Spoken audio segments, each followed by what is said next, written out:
Hello friends, good morning, afternoon. आज मैं आपके साथ एक कहानी शेयर करूंगी, बहादुर नगाड़े वाला। एक बार किसी छोटे से कस्बे शहर में एक चार्ली नाम का बच्चा रहता था।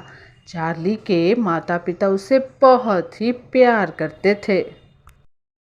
चार्ली के पिता नगाड़े और ड्रम बजाकर बहुत सुंदर गीत गाते थे।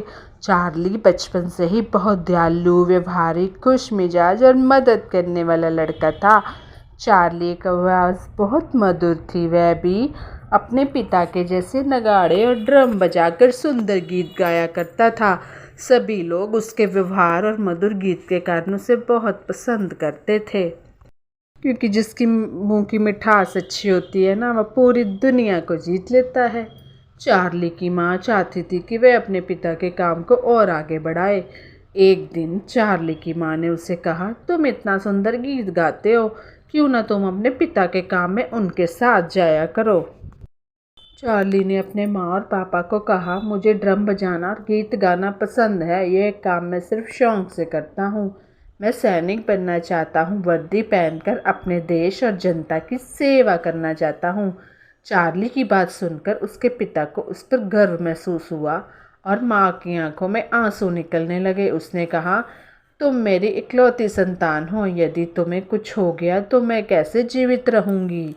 इस बार पर चार्ली ने अपनी माँ को अपने गले लगाया और बोला, माँ तुम मेरी चिंता नहीं करो, मुझे कुछ नहीं होगा, मैं हमेशा तुम्हारे साथ रहूँगा।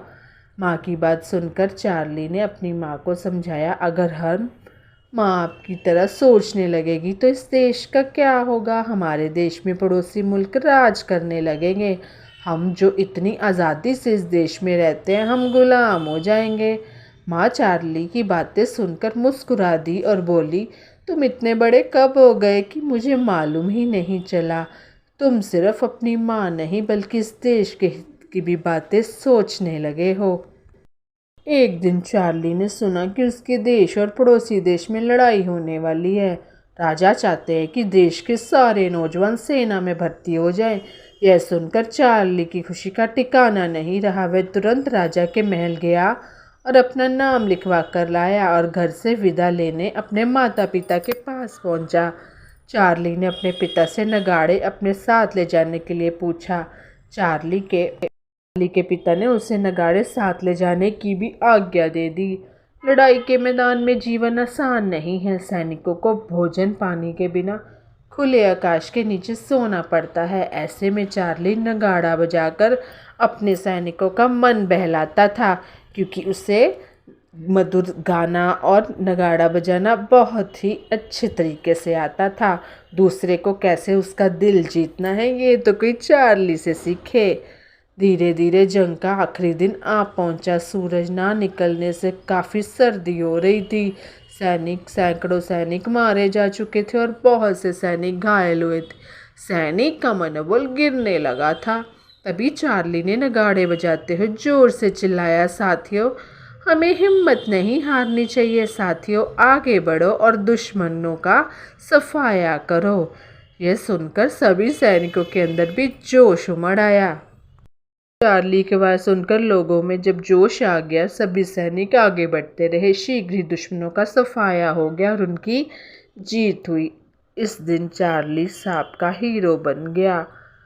सभी सैनिक चार्ली को अपना रक्षक मानने लगे। चार्ली को उसका टुकड़ी के नेता ने उसे अपना पास बुलाया। चार्ली, अगर आज तुम ना होते तो हम यह लड़ाई हार जाते। हमारे सैनिक का मनोबल टूट चुका था।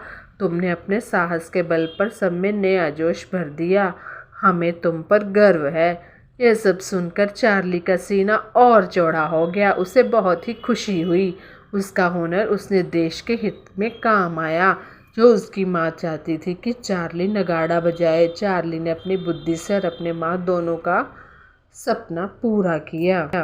धन्यवाद friends, bye bye, take care and subscribe my channel.